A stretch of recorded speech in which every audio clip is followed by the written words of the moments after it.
two ladies.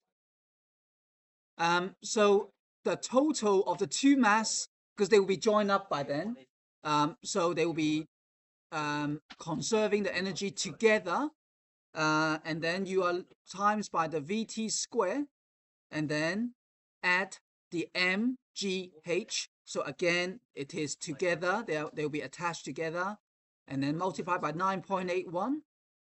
For A level is 9.81, and then is the distance in which it's moved down to.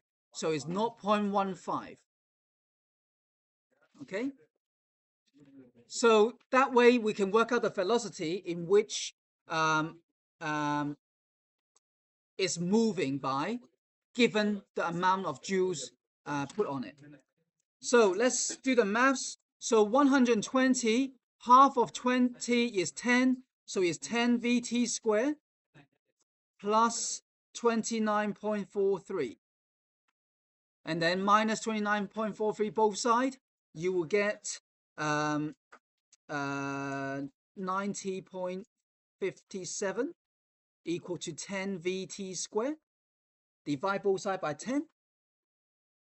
And that would give you VT squared equal to 9.057.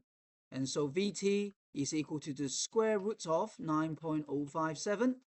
And the velocity in meter per second is 3.009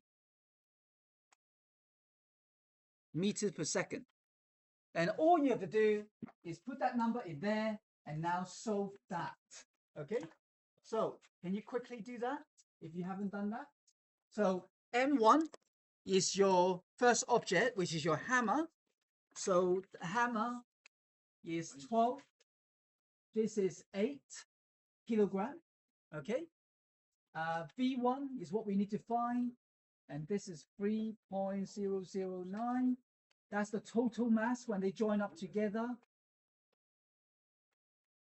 And then V2, do we know V2? 0, yes.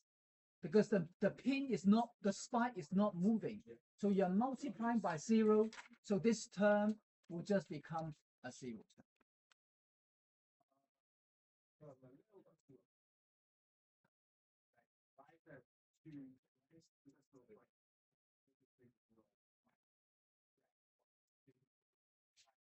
Are you talking about here?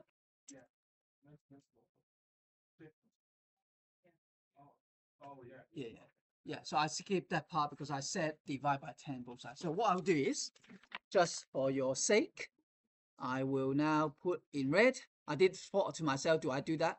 Okay, do that for you. Okay, so 10 and 10 cancel out, so that becomes 9.057.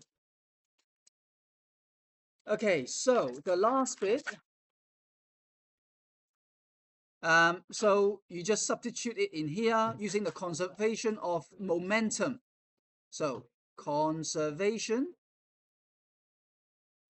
of momentum. So is M1 V1 plus M2 V2 equal to MT VT.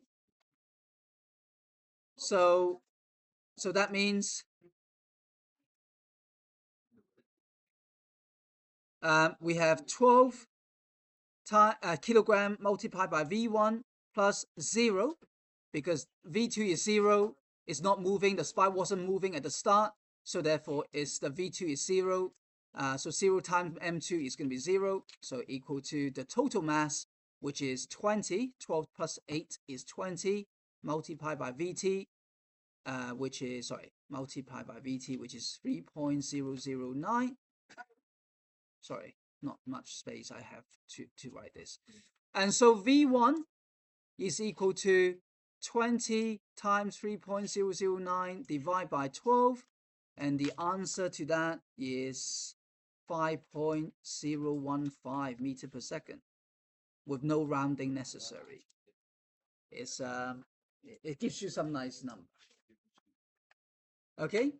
So something we haven't read the questions early on is that to solve this question you have to assume there's no friction, and so therefore they mark that down here to be physically correct. Otherwise, you will have to use university level of, so you have to add some more um, variables into your expressions. Okay, so that is the answer to that.